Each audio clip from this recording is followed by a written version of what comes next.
So last week I did something pretty cool. I shot a music video on a $180 camera. Does that make me crazy? And no, I'm not crazy. There's a couple reasons why I did that. Now, usually I shoot on my PANASONIC GH5, which I love.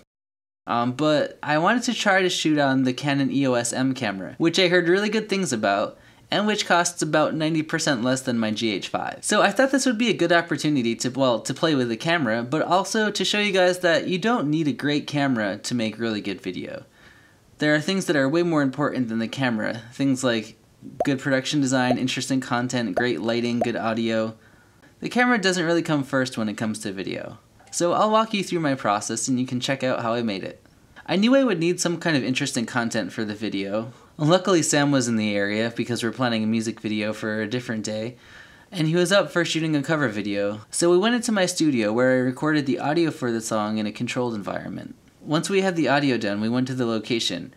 It was kind of an old industrial looking warehouse with really neat textured walls and a ton of awesome light. The lighting is so good that I didn't actually set up any additional lights, which is almost unheard of for me.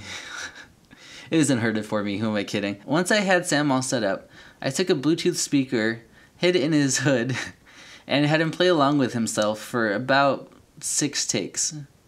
I would have done more, honestly, except that it was so cold up there that we just had to call it a day afterwards.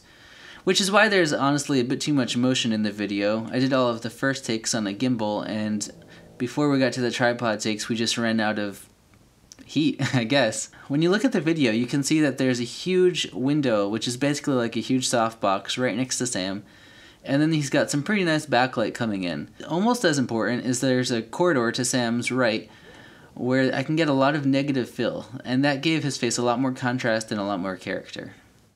So again, I chose the location because it's pretty much ideal for the CANON EOS M camera. I mean, honestly, it's ideal for basically any camera. It would be hard to make it look bad. Even then, my wide-angle shots are a little underexposed. I forgot that with Canon, it's a 40 megabit per second bitrate, which gives you not a lot of information to play with afterwards.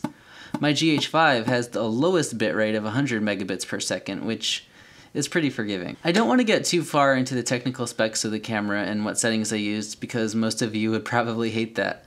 But I will say that I loaded a different software, Magic Lantern, onto the camera, and I shot in log. So you're not going to get quite the same look if you just pick up the camera and start shooting. So just to wrap it all up, if you want to make a good looking video, make sure that it's about something interesting, that it sounds good, that it's lit well, and that it's filmed in an interesting location. Once all of that is in place, then you can worry about the camera. Thanks for watching. If you want me to make more videos like this, let me know, or force all of your friends to subscribe to my YouTube channel. If you want me to go more in depth on subjects like lighting or audio, again, just let me know.